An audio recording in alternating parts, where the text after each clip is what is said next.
Let me introduce Bart Layton. Welcome, Bart. Hi. Hello. Hi, hi, Bart. Bart is the CEO of AI Guardian, and his speech is about responsible AI, navigating the risks and shaping our future. Are you curious about the future of AI? It's not about just innovation, it's about responsibility. Join us as we explore the exciting world of responsible AI, where technology meets ethics. Discover how you can shape the future by ensuring AI is used safely, ethically, and for the benefit of all. We will simplify the language of AI so we can have meaningful conversations, debunk common myths, and share examples of real actions to take. So are you ready to take on the challenge and become a leader in responsible AI? So welcome, Bart, and please go ahead with your talk. Thank you very much. Thank you, Nicola. Hello, everyone. So I realized coming into this that I have probably 15 hours of things I would like to talk to you all about. So I've figured out my best at condensing that into 15 minutes. But I know I will acknowledge again with the recent election, there's a lot of question about President Trump and how that's going to affect us going forward. And I'll tell one quick related story. So I was actually on a call very recently, about 2 weeks ago, with a colleague of mine, and they got a call from their mother, who's 90 years old, while they were on this conference call with me. And at that point in time, they failed to go off mute, and I heard them talking, and they said, "Okay, Mom, slow down. So President Trump was just on the phone with you?" And wait, before you say anything else, how much money did he ask for? So my friend's mother had received a deep fake video of President Trump asking her for money. So as we think about just everything going on with AI right now, I think that's a perfect example of just the risks and the dangers. Thankfully, she did not, in fact, give him any money, and it all worked out because that 100% was not the real President Trump. But more on that later. So just setting the stage, I think, you've heard so much about how AI can deliver great value. You've also heard a lot about the risks, and I want to kind of deflate as much as I can of the hype about it so we can get to something that's, core, true, and actionable for folks. So at its core, AI, I think I've been one of those curmudgeons that kind of like battles and debates on the definition of AI as it's been put forth, where it's, the common definition is machines performing tasks thought to require human intelligence. And I think that's a very subjective definition. I think, even the leader of Meta's AI team says, that the current AI that we're working with now is about as intelligent as a house cat. And I think that we see, some of the evidence of this in some of the results that you see. First off, I've met some very intelligent house cats in my life. And second, I've interacted with a number of people that I question if they are more intelligent than a house cat. Oftentimes, to bring it back to the election, we call those politicians. But I think that aside, two other terms that you'll hear often when it comes to AI that folks are a lot of times categorizing as kind of a solution to all of our problems: human in the loop and explainable AI. And with human in the loop, for those not familiar, that's just the insertion of a human into a process involving AI so that there is accountability on the person to use the information from the AI to perform a decision. So it is not the AI actually completing a full cycle of input and an output with a final action being taken. So this is good in many ways in that it can This is, for example, we're not going to put nuclear codes in the hands of AI and give it the ability to launch nuclear weapons. There would be perhaps AI involved in threat detection that a human might receive information about perceived threats, but then ultimately it's their decision to take action. Obviously, there's a lot of good things about that. But one of the problems that folks are not really acknowledging readily when it comes to human in the loop is that as we supervise and train AI in a human in the loop setting, in a way, the AI is also training us. So there's something called cognitive simplification, where when we do a task over and over and over again, we want to reduce the complexity of the decision making in that task. So we ignore certain details. There's a real life example where the military is using AI to observe millions of satellite images and determine, is this image potentially a gun embankment, a gun emplacement? If it is, potentially, then they surface that to the human observing the images. They take the millions and reduce it down to a data set of hundreds. And then the person goes through and observes, yes, this is, or no, it is not. No, this is a cell phone tower. No, this is a child's play fort. Now, over time, as the AI gets better, the human begins to trust that what they're seeing from the AI is always going to be a true positive. It is always going to be a gun emplacement. What that does is it reduces the sensitivity of the person processing the images to the possibility that it's a false negative or a false positive. Similarly, there's a tendency of people to anthropomorphize or give human-like qualities to machines and tools that help them. So in this case, you might see a human actually begin to share the belief that the AI shares accountability with them and that they aren't making the decision on their own. They're sharing this accountability with the machine. And this leads down a very slippery slope where the system has been set up such that the human is perceived, is intended to be the accountable party. But they believe that they share accountability with this machine. And over time, that erodes the effectiveness of this, and we can see a greater likelihood, if there aren't checks and balances in place, for a human in the loop system to deteriorate over time and negative consequences to occur. Another example I'll give of another term that folks hear often. So explainable AI. Even some regulations that we've read have stated that it is important for a company's AI to be explainable. And I think that's such a hand wave solution, because the reality is, and you can even ask ChatGPT this, we are a very far way away from true explainable AI being able to help us explain why an AI reached a particular decision and how it got there. Because AI is fundamentally taking inputs, transforming those into math, and generating an output.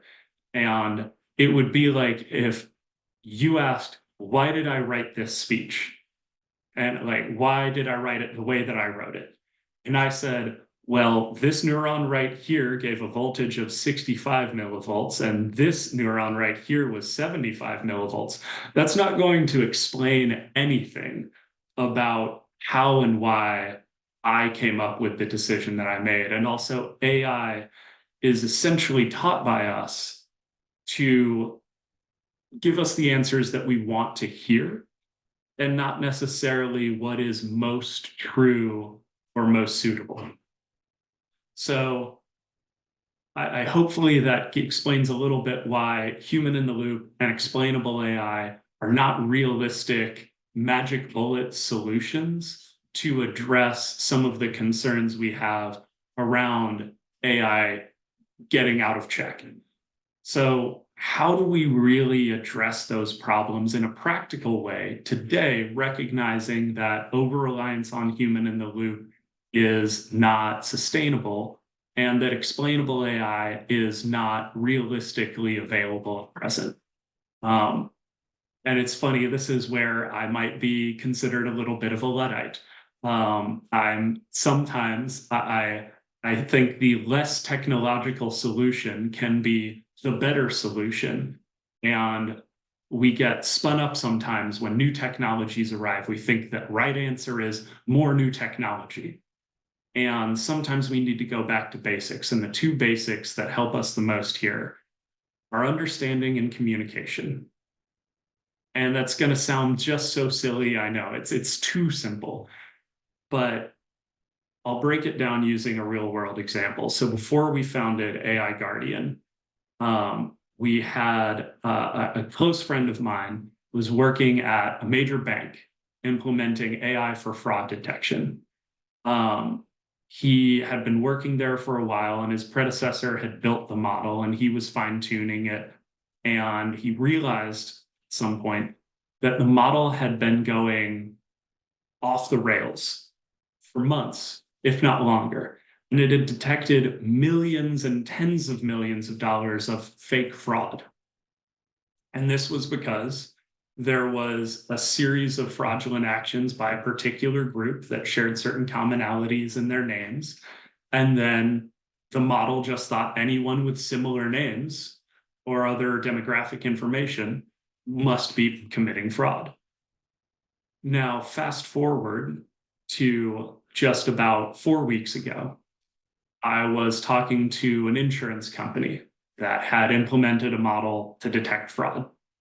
And I asked them if they had had any challenges. And they said 2 weeks ago, we got hit by a Korean fraud ring. And now anyone with a Korean name, we immediately think that's fraud. The model does. And we've had to shut it down. And the private equity company behind us wants us to turn it back on, and we just can't. It will be disastrous. And I highlight those two examples as bookends because there's actually about 13 conversations I've had with similar firms in insurance and banking between those two. They all had the same story. We implemented a fraud detection model. We thought it was fine. It went off the rails. And none of those companies talked to each other. And that's what we need to do to change how we operate here. We need to think critically about what we're doing and how we're planning to use AI and how that could go wrong. What does a false positive look like? What does a false negative look like? And what kind of impact could that have? And we need to share that with others within our organization and with other organizations. The tendency right now is to think of the AI world as a nuclear arms race where my company needs to be ahead of all other companies, so I can't share information about how we're using AI. And that's the wrong way to approach this. We need to approach this collectively so that we can learn from each other and not make the same mistakes repeatedly. And to that end, I think if we approach it with that kind of critical and analytical approach and get that understanding, then we communicate with each other, we build a shared understanding, and when something goes wrong, we must go back and communicate again within the company and outside of the company so that we again build a better collective understanding of AI. And now I know I only have a few minutes left here before my time ends. So few things tying this back to AI use policies. We've got more information online and happy to answer questions about what specifically should be included in an AI policy to be effective. But essentially, an effective AI policy is not a ban on AI that just shoves it underground and it becomes shadow AI and we can't really manage that. But if we have an effective policy, we set guidelines for the behaviors that drive the understanding and the communication that we need. An AI Guardian, our company, was founded on the principle we can make responsible AI accessible to everyone. And we achieve that by appropriately fitting the correct solution to the need, which might be high technology, or it might be a simpler human-driven solution. So as we look towards the future, I think it's very exciting what AI will be able to do. I think there's still a far distance to go before explainable AI is real in terms of something that can meaningfully help us. But an exciting potential future, especially if we understand and communicate about what we're working with so we don't make the same mistakes again and again and again. I'll pause for Q&A. Thank you very much, Bart. Really interesting talk. And we will wait for some questions. Okay, house cats are geniuses anyway. So I completely agree. And maybe Pietro, do you have any question from Rome or for Bart? My question is very direct. How can you share the outcomes of your mistakes with your competitors in such a competitive environment as is today? In Europe, we have a positive experience on the CERN, the Center for Nuclear Research, which is a European consortium, when a lot of conversation is going on about making an AI CERN, which could be an environment. But in the open market, in the private market, how can you might hope to do what you correctly so suggest? So I think we can look to some precedents. So there are, in insurance and banking, there are groups that are created that are across organizations that are created for the prevention of fraud, where one bank shares information with all other banks about confirmed examples of fraud that they have been impacted by. So that then ultimately the intent is to reduce the negative impact of fraud across the industry. I believe that if we look to similar patterns where we can create a group where information is anonymously or in otherwise a safe space shared, but it requires intentional cooperation from leaders within the industry to intentionally share more than just the problem in the case of, say, fraud, but like now taking this to the technology world to be able to share, here is where we have either made an avoidable mistake or where we see an opportunity for a problem and that can be avoided. I think, again, it's kind of the rising tide lifts all ships mentality, where if the right network is established amongst individuals, that information can be shared, but it has to be created in a work group that is dedicated to that purpose with the correct parameters set out. Thank you, Bart. And there's a question at the moment in the chat.